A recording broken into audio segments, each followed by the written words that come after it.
A journey to self-compassion. My childhood was filled with lots of bullying and other traumatic events. I ended up being diagnosed with CPTSD, complex post-traumatic distress disorder. I travelled in my 20s to run away from my pain, shame and guilt. Little did I realise this was going to be a journey of finding out who I was. After travelling to various countries around the world, I came to Melbourne to do what I hoped would be a dream job, driving trams, which I did for 17 years.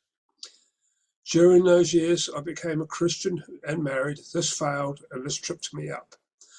I ended up with nearly 20 years of depression.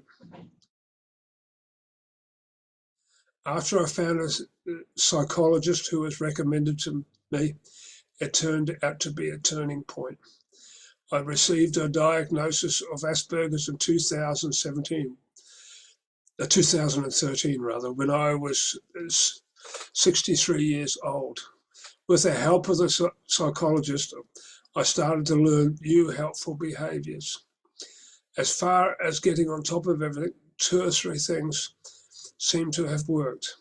First one is forgiveness of others and, more important, self. Over the years, I sought to learn meditation, mindfulness, and most of all, self-compassion. Looking back, I see how angry and critical of myself I was, which also created my autoimmune illness as far as I'm concerned. When I used to be critical of myself, I would feel rage towards myself. When the most minor things happened in my life, I would go into catastrophic thinking for a few days. I still do from time to time, but I can eliminate the thinking within a minute or two. I would feel most critical of myself when I made mistakes at work. I realized the need to change my thinking, and with the help of my psychologist and books, I took on a journey that's been slow and more than worthwhile. Now I am starting to reap the benefits through this.